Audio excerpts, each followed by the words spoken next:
আসসালামু আলাইকুম প্রিয় শিক্ষার্থীবৃন্দ।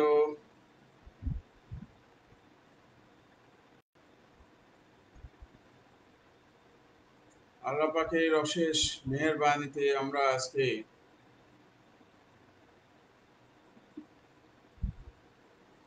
জৈব রসায়ন ক্লাস নিতে আমরা আজকে সক্ষম হচ্ছি বা হলাম, এজন্য শুকরিয়া জানাই। প্রিয় শিক্ষার্থীবৃন্দ, তোমাদের সকলকে সুস্বাগতম ও অভিনন্দন আজকের ক্লাসে উপস্থিতির জন্য। উপস্থিত সকল শিক্ষার্থীবৃন্দকে ওয়ালাইকুম আসসালাম। প্রিয় শিক্ষার্থীবৃন্দ, তোমরা সবাই তোমাদের কমেন্ট বক্সে রোল নাম্বারটা অবশ্যই তোমরা লিখবে।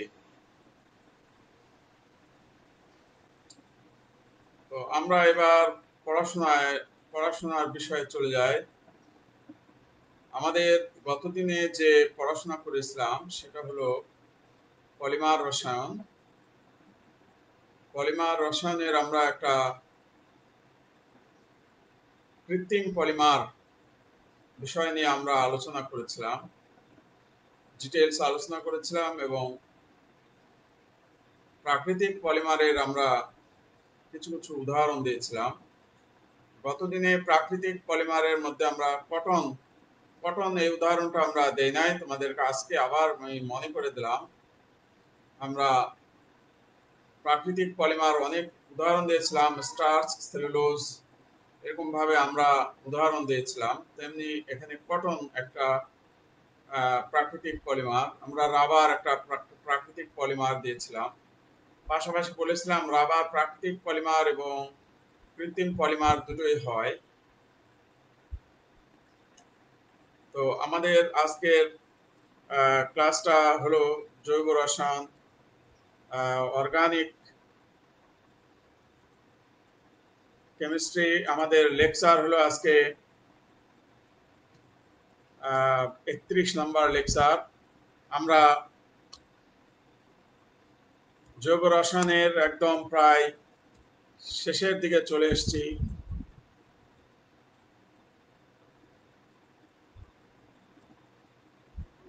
জৈব রসায়ন একবারে শেষের দিকে আমরা চলে এসেছি। তোমাদের অসংখ্য ধন্যবাদ, তোমরা লেকচারগুলো তোমরা শুনেছো এবং সামনে আরো অনুধাবন করবে। তো আমরা আজকে আবার এই পলিমার রসায়নটাই আমরা আজকে পড়াশোনা করব। পলিমার রসায়নে আজকে আমরা বিক্রিয়া ভেদে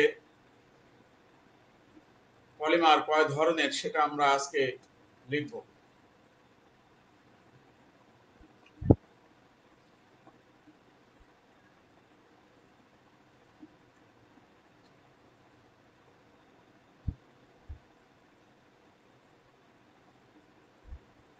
সংযোজন পলিমার,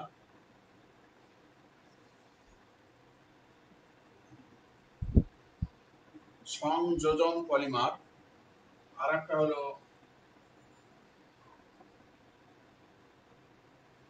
তোমার ঘনীভবন পলিমার।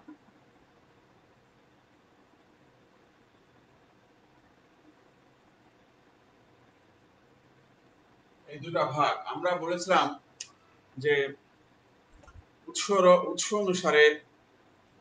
অনুসারে পলিমার দুই ধরনের, একটা প্রাকৃতিক পলিমার, একটা কৃত্রিম পলিমার, যেগুলো আলোচনা আমরা গতদিন করেছি। আজকে বলছি বিক্রিয়া ভেদে পলিমার দুই ধরনের, একটা হলো সংযোজন পলিমার, একটা হলো ঘনীভবন পলিমার। আমরা সংযোজন পলিমার অলরেডি গত ক্লাসে যেগুলো আলোচনা করেছি সেগুলাই সংযোজন পলিমার। তারপরে আমি সংক্ষেপে একবার জিনিসটাকে বুঝিয়ে দেব যে কেন সংযোজন পলিমার। তাহলে প্রিয় ছাত্রছাত্রী, আসো আমরা এখন সংযোজন পলিমার নিয়ে আমরা আলোচনা করি।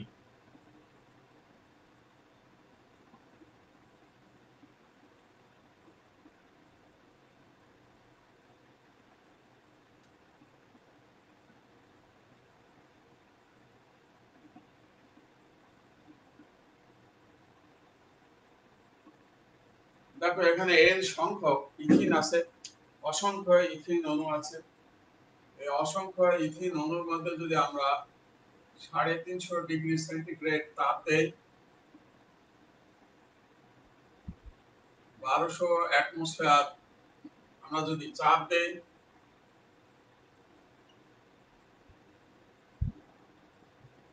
তাহলে আমরা এই বিক্রিয়াটা হয় এবং এই বিক্রিয়াকে যে উৎপাদ তৈরি হয় এটার নাম হলো পলিথিন। আমরা এটা কৃত্রিম পলিমার, গত ক্লাসে আমরা ডিটেইলস আলোচনা করেছি। আজকে আজকে আবার এই বিক্রিয়াটা লিখলাম। কেন লিখলাম? এটা সংযোজন পলিমার। তাহলে এই বিক্রিয়া দেখে আমরা সংযোজন পলিমার এখন বুঝতে চেষ্টা করব যে অসংখ্য অসংখ্য মনোমার পরস্পরের সাথে যুক্ত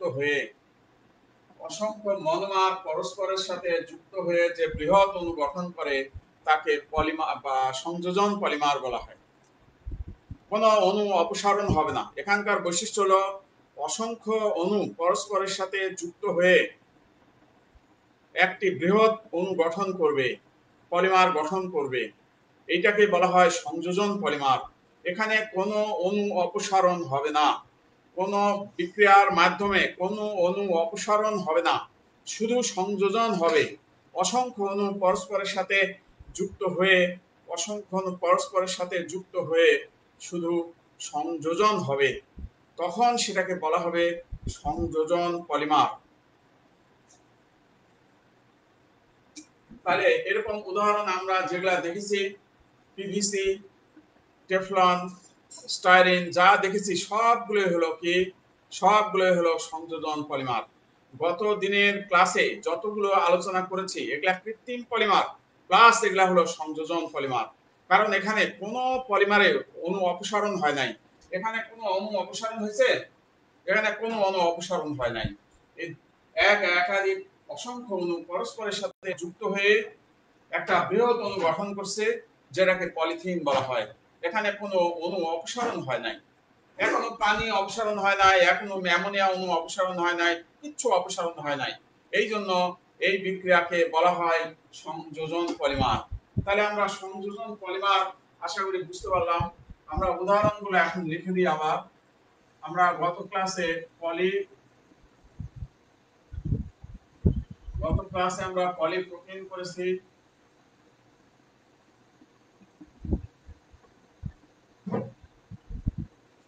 পলিস্টাইরিন করেছি,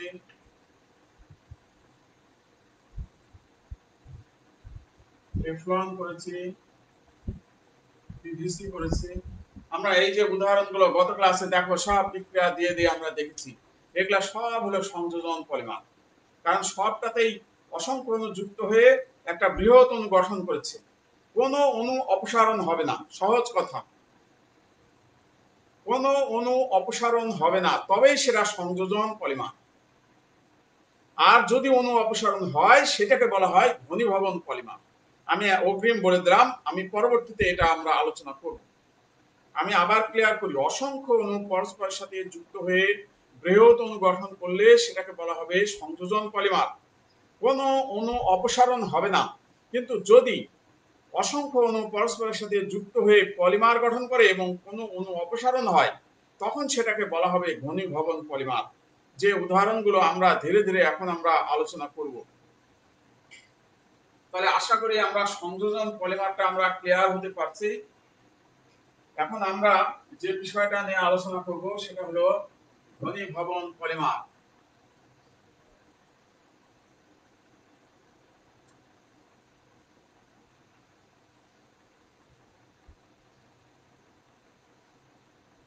আমরা এখন ঘনীভবন পলিমার আলোচনা করব। আমার মনে হয় ঘনীভবন বানানটা বোধহয় একটু ভুলে গেল। ঘনীভবন পলিমার। এখন আমরা ধীরে ধীরে ঘনীভবন পলিমার নিয়ে আমরা আলোচনা করব। স্নেহাস্পদ ছাত্রছাত্রী, আমি আগে বলেছি যে অসংখ্য অণু পরস্পরের সাথে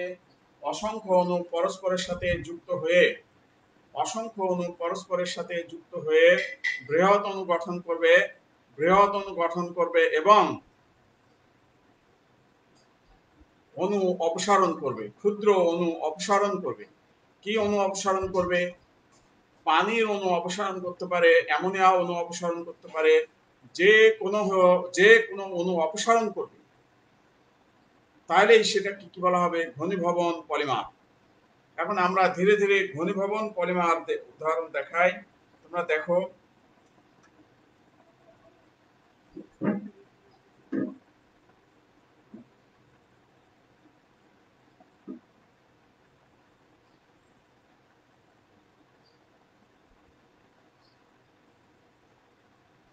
এটা হলো ডাইকার্বক্সিলিক অ্যাসিড। এটাকে বলা হয়, বাণিজ্যিক নাম হলো এটার অ্যাডিপিক অ্যাসিড।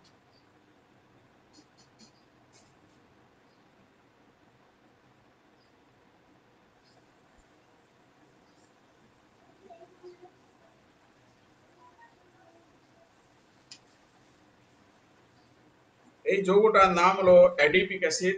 এটার রাসায়নিক নাম হলো কি? এটার রাসায়নিক নাম হলো hexane 1,6 dioic acid. Hexane 1,6 dioic acid. এই যৌগটার সঙ্গে বিক্রিয়া করবে, এই যৌগটার সঙ্গে বিক্রিয়া করবে অ্যামিন, ডাইঅ্যামিন।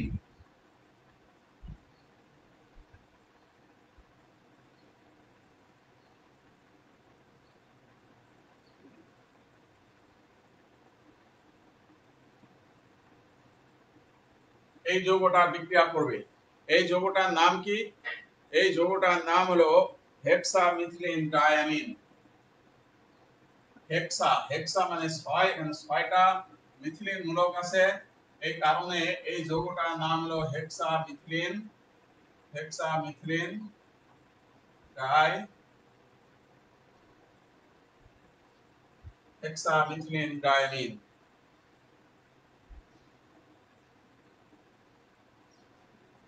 এটাকে বলা হয় হেক্সামিথিলিন ডাইঅ্যামিন। এই যৌগটা দেখো ভালোভাবে, এখানে কার্বন 6টা আছে, এখানে 4টা কার্বন, 5টা আর এখানে 6টা, 6টা কার্বন, 6টা কার্বন, এইজন্য এটাকে বলা হয় হেক্সেন।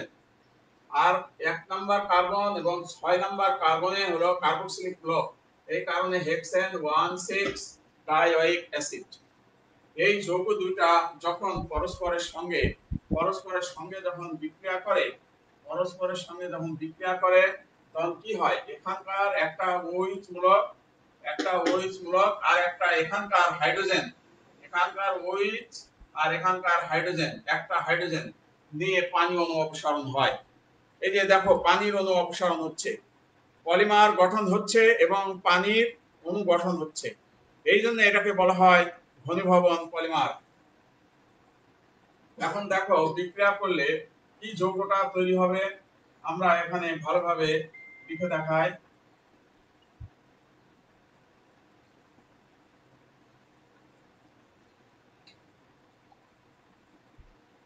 সিও, দেখো সিওর সঙ্গে এখানে একটা হাইড্রোজেন চলে গেলে কি হবে? NH, CONH, তারপরে যেটা থাকবে CH2 6NH2, এটা তৈরি হবে। এটা হলো প্রথম ধাপে এটা তৈরি হবে। তাহলে দেখো, একটা অণু যুক্ত হলো, কি হলো? প্লাস পানি, মানে পানির অণু দেখো অপসারণ হলো। তাহলে পানির অণু যদি অপসারণ হয়, তাহলে সেই সেই পলিমার বিক্রিয়াকে বলা হবে ঘনীভবন পলিমার।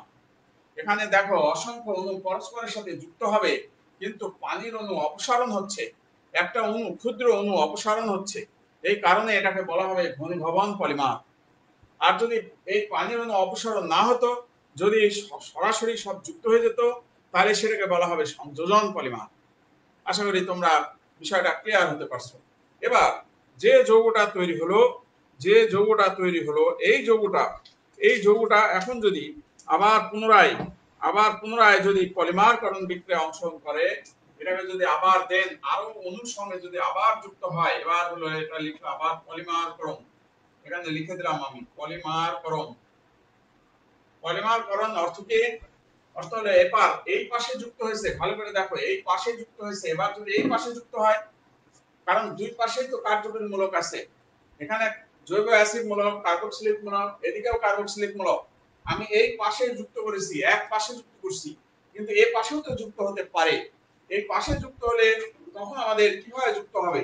এই পাশে এই অণুটা আবার যখন এখানে আসবে, তখন আবার এই এখানকার OH মূলক, এখানকার OH মূলকের সঙ্গে এখানে NH2 হাইড্রোজেন মূলক এসে আবার যুক্ত হবে। যুক্ত হলে তখন কি হবে? তখন যুক্ত হয়ে দেখো এই ধরনের অণু গঠন করবে। CH2 4 CO NH CH2 6, তারপরে NH, এরকম NH এখানে আবার আরেক অণু যুক্ত হতে পারে। এইভাবে অসংখ্য অণু এসে যুক্ত হবে, প্লাস পানি, পানির অণু অপসারণ হবে। তাহলে আশা করি আমরা এবার দেখো ভালো করে বোর্ডের রিঅ্যাকশন গুলোকে ভালোভাবে খেয়াল করে দেখো। প্রিয় শিক্ষার্থীবৃন্দ, স্নেহাস্পদ ছাত্রছাত্রী, ভালোভাবে দেখো এখানে যে এখানে ফার্স্ট হলো দুইটা মনোমার, দুইটা রাসায়নিক পদার্থ, একটা হলো অ্যাডিপিক অ্যাসিড, একটা হলো হেক্সামিথিলিন ডায়ামিন। এটা পরস্পরের সাথে যুক্ত হলো, পরস্পরের সাথে যুক্ত হয়ে এক অণু পানি অপসারণ করে এটা তৈরি করলো। এইটাকে বলা হয় ধরো মনোমার। এটাকে আমরা মনোমার বলতে পারি, এটাকে মনোমার বলতে পারি। এই অণুটাকে মনোমার বলা হয়। মনোমার মানে পলিমার গঠন হওয়ার আগে যে অণুটা দিয়ে পলিমার গঠন হয়, হ্যাঁ, সেই অণুটাকে বলা হয় মনোমার। যেমন পলিথিন, পলিথিন গঠন হতে গেলে কোন অণু দরকার হলো? পলিথিন গঠন হতে গেলে কি অণু লাগে? ইথিন অণু লাগে। তাহলে এই ইথিন অণুটাকে বলা হয় কি? মনোমার। ইথিন অণুটাকে বলা হয় মনোমার, আর পলিথিনটাকে বলা হয় পলিমার। তাহলে এখানে এই অণুটা দিয়ে পলিমারকরণ হচ্ছে, এই কারণে এটাকে মনোমার বলা হয়। এবং এই এই যৌগটাকে বলা হয় পলিমার। এই যৌগটার নাম হলো নাইলন। নাইলন, এই যৌগটার নাম হলো নাইলন। তার মানে আমরা এখানে বোর্ডে নিচে লিখে দিলাম, দেখো নাইলন। নাইলন 6,6, এই যৌগটার নাম হলো নাইলন 6,6। এখানে কমা বলে, একটা কমা, নাইলন 6,6। নাইলন এই জন্য সংক্ষেপে বলে নাইলন 66, আসলে 6,6। এখন কেন নাইলন বলা হয়, কেন 6 বলা হয়? এখানে 6 কেন দেওয়া হলো, 6 কেন দেওয়া হলো? কারণ এখানে দেখো এই যৌগটায় কার্বন সংখ্যা 6টা, এখানে কার্বন 4 5 6, 6টা কার্বন আছে, এই কারণে 6। আর এখানেও দেখো কার্বন 6টা আছে, এই যৌগে দেখো কার্বন 6টা আছে, এই কারণে এখানে 6, এই কারণে 6 দেওয়া হয়। নাইলন, এই যৌগটার নাম হলো নাইলন। নাইলনের 6 যৌগটা 6 নাম দেওয়া আছে 6। কারণ হলো প্রথম যে অ্যাডিপিক অ্যাসিড সেখানেও 6টা কার্বন, হেক্সামিথিলিন ডায়ামিন সেখানেও দেখো 6টা কার্বন, 6টা করে কার্বন আছে, এই কারণে এদেরকে নাইলন 6 বলা হয়। প্রিয় শিক্ষার্থীবৃন্দ, আশা করি আমরা এখন নাইলন প্রিপারেশন শিখলাম। তাহলে নাইলন যে আমরা শিখলাম এটা একটা পলিমার, এই পলিমারটা হলো ঘনীভবন পলিমার। আচ্ছা, এবার আমরা তোমাদেরকে নাইলনের আমরা ব্যবহার পড়াবো। নাইলনের ব্যবহার পড়াবো আমরা।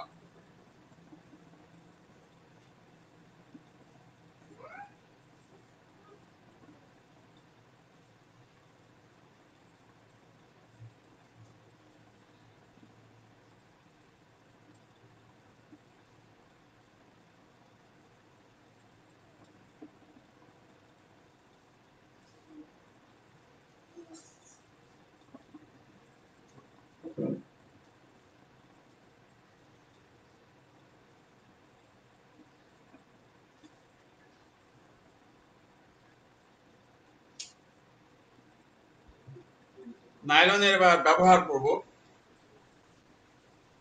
ব্যবহার কি কাজে ব্যবহার হয় তোমরা নিজেরাই জানো। তোমরা নিজেরা যদি একটু চিন্তা করো তাহলে নাইলনের ব্যবহার তোমরা নিজেরাই বলতে পারবে। দেখো আমরা যে দাঁতের ব্রাশ করি সকালবেলা উঠে, তাহলে দাঁতের ব্রাশ এটা কিন্তু নাইলনের দিয়ে, দেখো দাঁতের ব্রাশ, আমরা যে দাঁতের ব্রাশ করি এটা কিন্তু নাইলন দিয়ে। তারপরে আমরা মাছ ধরা জাল, মাছ ধরা জাল,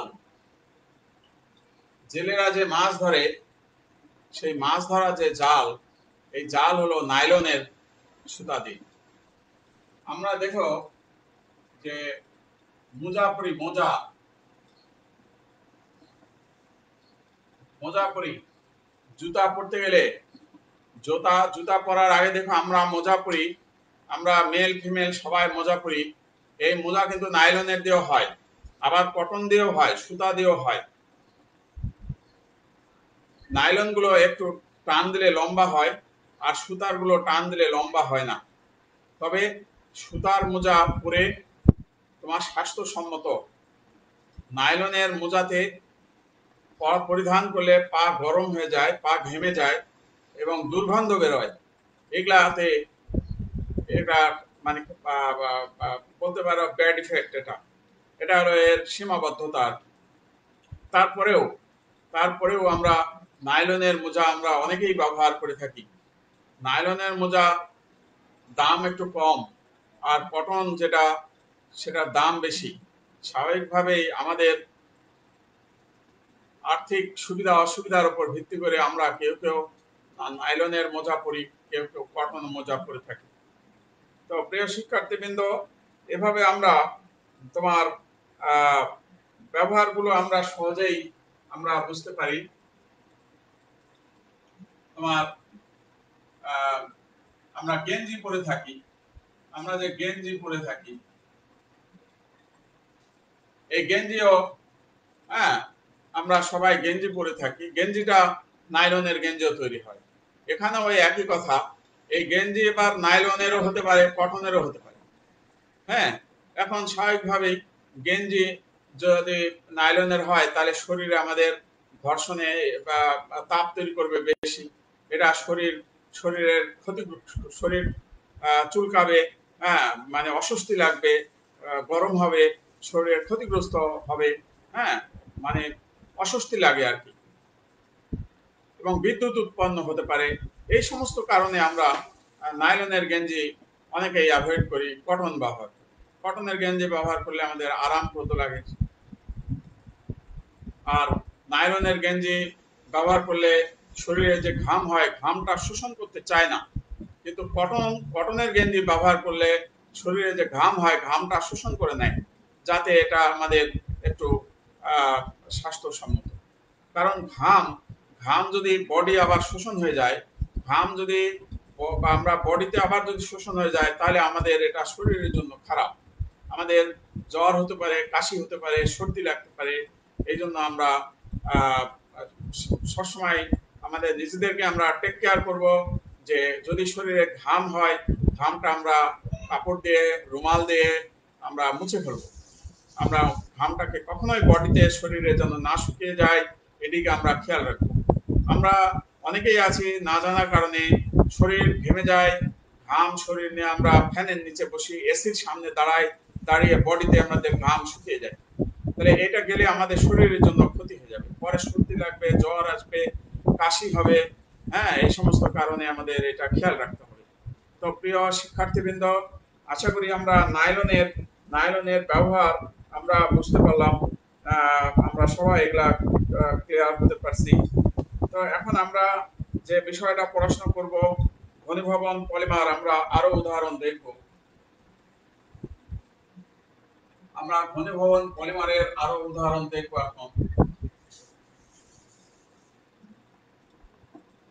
আমরা যে পলিয়েস্টার পড়াই, আমরা পলিয়েস্টার বলি। এই পলিয়েস্টারকে আমরা বাসা বাড়িতে, রাস্তাঘাটে, আমাদের বন্ধু বান্ধব, ফ্যামিলি সবাই আমরা পলেস্টার বলি। পলেস্টার আমরা উচ্চারণটা করার সময় এরকম আমরা বলি পলেস্টার। হ্যাঁ, এই উচ্চারণটা ঠিক না, আমি গত ক্লাসেই বলেছি পলিস্টার বলি, এটা ঠিক না। এটার উচ্চারণটা কি? এটা হলো রং, এটা ঠিক না। আমরা কি বলবো? আমরা বলবো হলো পলিয়েস্টার। হ্যাঁ, আমরা উচ্চারণটা বলবো হলো পলিয়েস্টার। পলিয়েস্টার, এটা কারেক্ট, এটা হলো কারেক্ট, এটা হলো অ্যাকুরেট। তাহলে আমরা এখন পলিয়েস্টার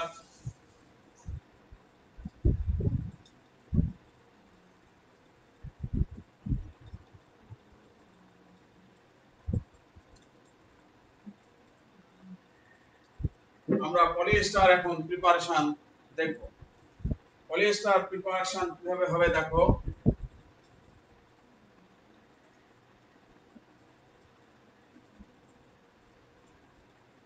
কার্বক্সিলিক মূলক সাথে দুই দিকে বেনজিন, বেনজিনের বেনজিনের তোমার বেনজিনের প্যারা পজিশনে বেনজয়েক অ্যাসিড, একটা সিরাউলেজ থাকলে বেনজয়েক অ্যাসিড, তার সাথে আরেকটা যদি কার্বক্সিলিক মূলক যুক্ত করা হয় তাহলে সেটার নাম বলে টেরিথ্যালিক অ্যাসিড।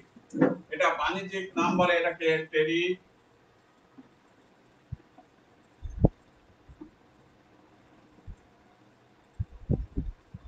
এটা বাণিজ্যিক নাম বলা হয় টেরিথ্যালিক অ্যাসিড। এটার রাসায়নিক নামও আছে। এটা রাসায়নিক নাম বলা হয় 1,4 বেনজিন কার্বক্সিলিক অ্যাসিড। 1,4, হ্যাঁ, 1,4 বেনজিন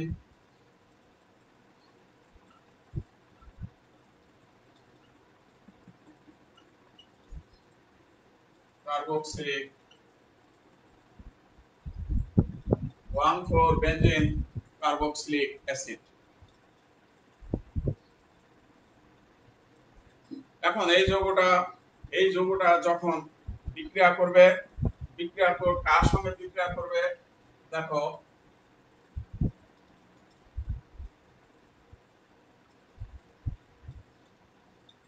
এই যৌগটা সঙ্গে বিক্রিয়া করবে, এটাকে বলা হয় ইথিলিন গ্লাইকল। এটা বাণিজ্যিক নাম বলে ইথিলিন গ্লাইকল। এই উদাহরণটা আমরা সবাই পরিচিত, যে বেয়ার পরীক্ষা যখন করতাম, ইথিনের সঙ্গে যখন বেয়ার পরীক্ষা করি তখন ইথিলিন গ্লাইকল তৈরি হয়।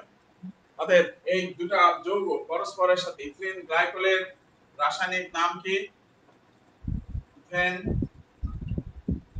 Ethane 1, ethane 1 2 1 2 ethane 1 2 diol. এটার রাসায়নিক নাম হলো ইথেন 1 2 ডায়ল। এই দুইটা যৌগ পরস্পরের সাথে প্রথমে বিক্রিয়া করে কি হয় দেখো। প্রথমে এই কার্বক্সিলিক মূলকের এই OH মূলকটা আর এখানকার এই হাইড্রোজেন এই দুজন মিলে কি করে? পানির অণু অপসারণ করে। প্রথমে পানির অণু অপসারণ করে। দেখছো দুইটা যৌগ পরস্পরের সাথে যুক্ত হচ্ছে কিন্তু এক অণু পানি অপসারণ করছে। যদি অপসারণ করে তাহলেই সেটা হবে ঘনীভবন পলিমার। হওয়ার ফলে কিভাবে যৌগটা তৈরি হবে? এখন এ পাশে যেমন পানির অণু অপসারণ করছে, এ পাশেও পানির অণু অপসারণ করবে। আমি প্রথমে একবার লিখে দেখাই আগে। এরকম বেনজিন, এটা সিওর সাথে ও CH2OH, ফার্স্ট এটা তৈরি হয়। ফার্স্ট স্টেপে এটা তৈরি হয়। এটাকে বলা হয়, এটাকে তুমি কি বলবা? এটাকে তুমি মনোমার বলবা। মনোমার এই যৌগটাকে বলা হয় মনোমার। এখন এই মনোমার অসংখ্য অসংখ্য মনোমার পরস্পরের সাথে যুক্ত হয়ে পলিমার গঠন করে। এখন কিভাবে পলিমার গঠন করবে ভালো করে দেখো, যে এই পাশে যেমন OH এর সঙ্গে হাইড্রোজেন যুক্ত হলো পানি, এই পাশেও যুক্ত হতে পারে। এই পাশে যদি যুক্ত হয় তাহলে এই পাশে কি থাকবে এখন ওসি, এই যে মূলকটা থাকবে, এটার সাথে কি থাকবে বেনজিন যাবে, বেনজিন এদিকে বন্ড হবে।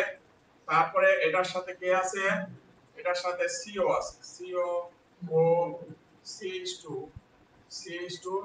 তারপরে কি হবে এবার এই পাশে এসে এই হাইড্রোজেন এই পাশে অপসারণ হবে, তাহলে অক্সিজেন থাকবে। এইভাবে পরস্পরের সাথে যুক্ত হয়ে n সংখ্যক অণু গঠন করবে। এইভাবে n সংখ্যক অণু পরস্পরের সাথে যুক্ত হয়ে এই যৌগটা তৈরি করবে।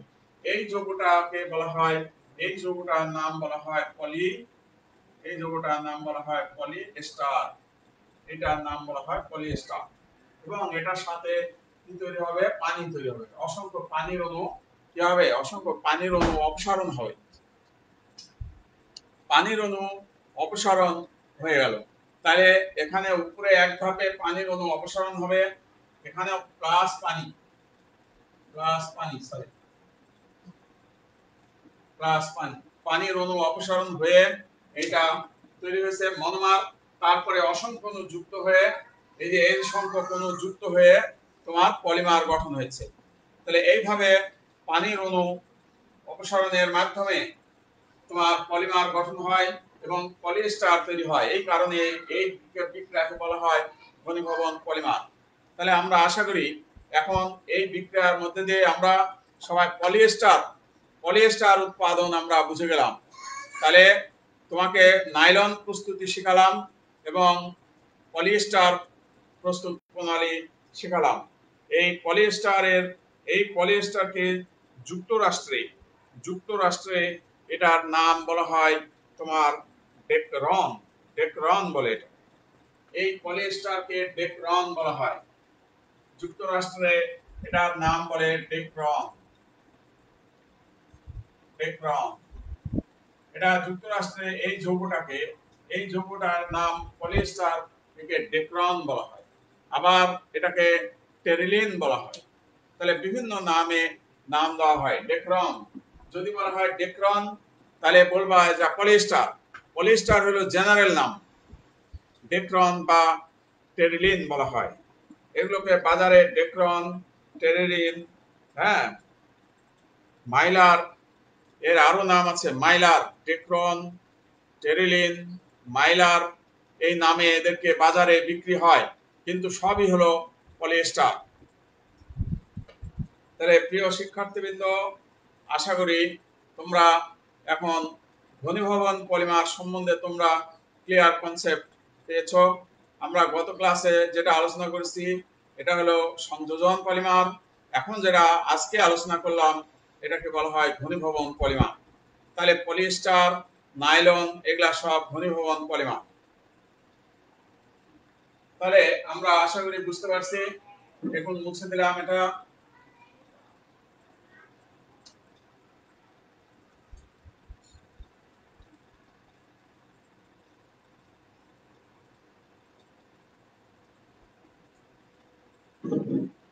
এবার ভালোভাবে খেয়াল করে দেখো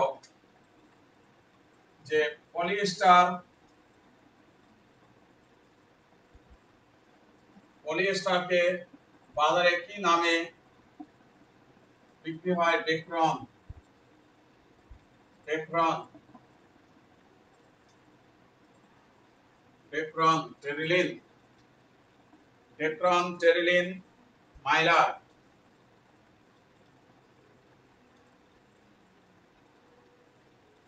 বাজারে এইসব নামে বিক্রি হয়, ডেক্রন, টেরিলিন, মাইলার। এই পলিএস্টার এইভাবে এইসব নামে বিক্রি হয়। এই নামগুলো আমাদেরকে জানতে হবে। এখন আমরা নাইলন, পলিএস্টারের ব্যবহার করব। আমাদের পলিএস্টার এটা জানা কথা, সবাই আমরা জানি পলিএস্টার দিয়ে জামা কাপড়, বস্ত্র তৈরি হয়, বস্ত্র তৈরির কাজে পলিএস্টার ব্যবহার হয়।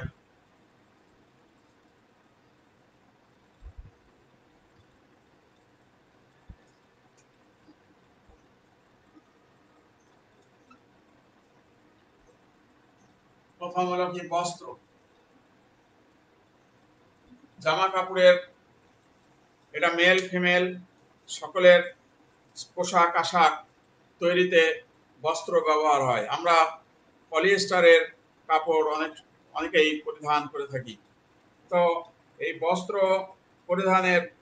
তৈরির পাশাপাশি এগুলা আরো কিছু কিছু কাজে ব্যবহার হয়, যেগুলো হলো প্লাস্টিক ফিল্ম ও রেকর্ডিং টেপ তৈরির কাজে বড় ব্যবহার করা হয়।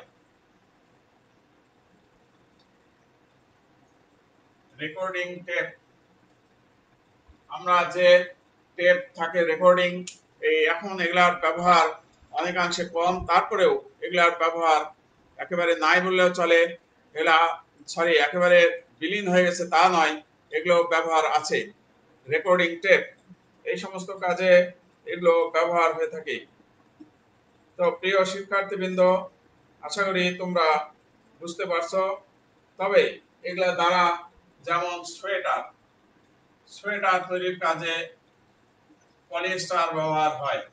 অনেক সময় বাজারে কটন এবং পলিয়েস্টার মিক্সড বিক্রি হয়। 100% কটন ব্যবহার না করে তার সঙ্গে পলিয়েস্টার মিশিয়ে বস্ত্র তৈরি করা হয়, কাপড় তৈরি করা হয়। দাম তাতে কমে যায় এবং এগুলো বলা যায় যে অসৎ উপায় অবলম্বন করে বস্ত্র বিক্রি হয় এবং শুধুমাত্র আমাদের চাহিদা মেটাবার জন্য, দাম কমানোর জন্য, অর্থনৈতিকভাবে সাশ্রয় হওয়ার জন্য এই অসৎ পদ্ধতিগুলো অনেকে ব্যবহার করে থাকে। তবে এগুলোর ভালো দিকও আছে। ভালো দিক যে নাই তা না, সাশ্রয়ী হয়, দাম কমে যায়। সবার পক্ষে তো দাম বেশি দিয়ে বস্ত্র কেনা সম্ভব না, তখন তারা অনেকে কম দামে চায়, তখন তাদেরকে এই মিক্সড কটন বলা হয় এগুলোকে। এই মিক্সড ফাইবার বা মিশ্রিত তন্তু, মানে মিশ্রিত কটন এবং পলিয়েস্টার মিশিয়ে কাপড় তৈরি করা হয়। একে বলা হয় মিশ্রিত তন্তু বস্ত্র। তো এভাবে কাপড় তৈরি করা হয়। তো আশা করি তোমরা বুঝতে পারছো সবাই। এই পলিয়েস্টার দিয়ে আমাদের শাড়ি তৈরি হয়। শাড়ি তৈরির কাজেও পলিয়েস্টার ব্যবহার হয়। মহিলাদের শাড়ি তৈরি করতেও পলিয়েস্টার ব্যবহার হয়। তারপরে মোজা যেমন নাইলন দিয়ে মোজা তৈরি হয়, সেরকম পলিয়েস্টার দিয়েও মোজা তৈরি করা হয়। এগুলা সবই ব্যবহার আছে। তো আশা করি আমরা সবই বুঝতে পারছি। আমরা ঘনীভবন পলিমার আশা করি ক্লিয়ার হতে পেরেছি। এবং এই ঘনীভবন পলিমার শুধু এই দুটাই নয়, এই দুটাই যে শেষ ঠিক তা নয়। এই ঘনীভবন পলিমার আরো আছে। প্রাকৃতিক পলিমারের মধ্যেও কিছু কিছু পলিমার আছে যেগুলা ঘনীভবন পলিমার। আমি সেসব বিষয়গুলো নিয়েও ধীরে ধীরে তোমাদের সঙ্গে আলোচনা করব। আমি এখন এগুলো হলো কৃত্রিম। এই যে পলিয়েস্টার নাইলন যেগুলো আলোচনা করলাম, এগুলা সবই হলো কৃত্রিম। তার মানে সংযোজন পলিমারের মধ্যেও কৃত্রিম পলিমার আছে, ঘনীভবন পলিমারের মধ্যেও কৃত্রিম পলিমার আছে। সংযোজন পলিমার, ঘনীভবন পলিমার সবার মধ্যেই কৃত্রিম পলিমার আছে। এখন আমরা দেখব হলো যে কিছু প্রাকৃতিক পলিমার, যে পলিমারটা হলো ঘনীভবন পলিমারের কে সমর্থন করে, এরকম উদাহরণ আমরা দেখব।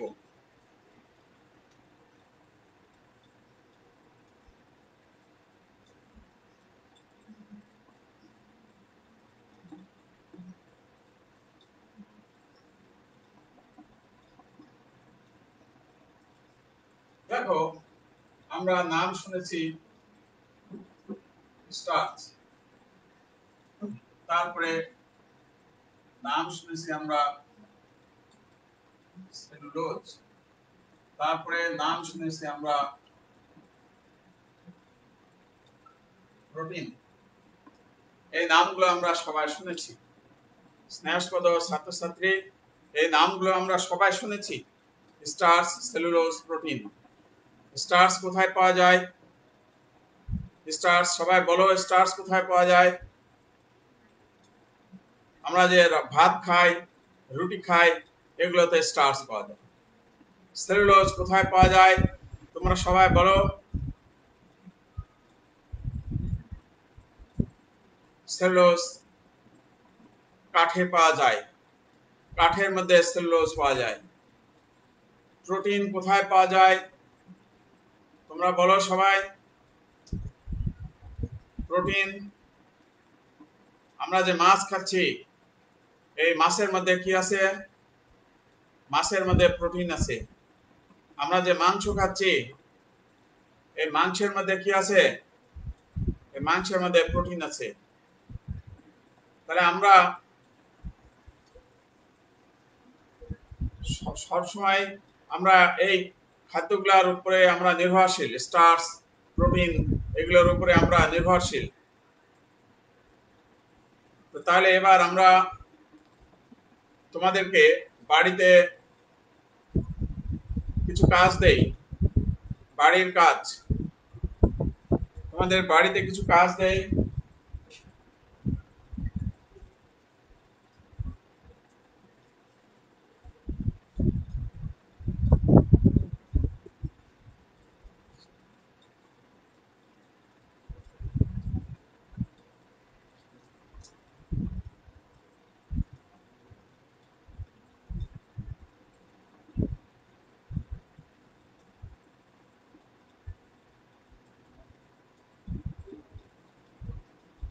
আমরা বাড়ির কাজ দেব। বাড়ির কাজ আজকে কি পড়া হয়েছে? নাম্বার 1,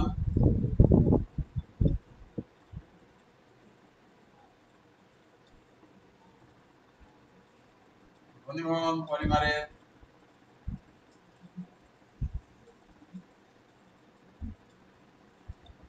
সংজ্ঞা লিখো। 2 নাম্বার হলো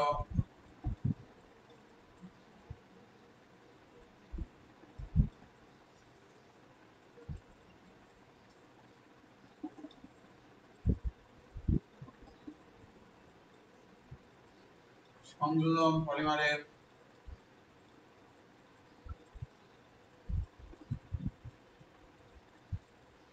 সংজ্ঞা লিখো।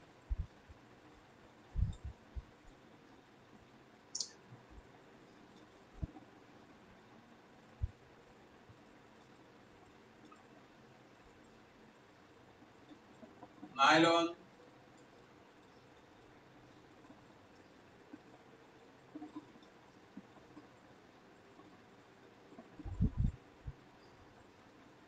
ঘনীভবন পলিমার কেন? এরকম প্রশ্ন থাকতে পারে। 4 নাম্বার,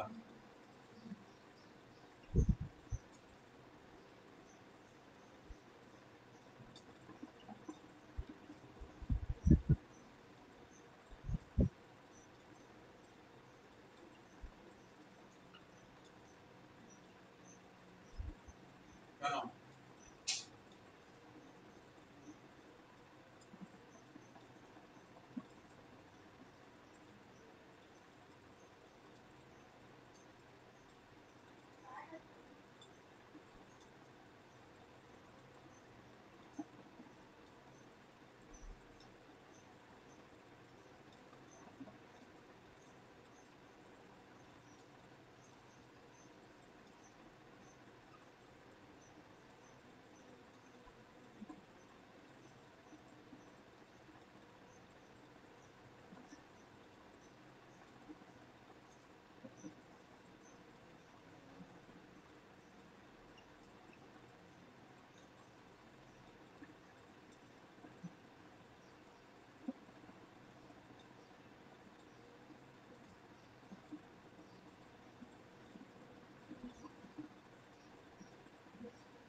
পলিস্টারে কোন ধরনের বন্ধন আছে?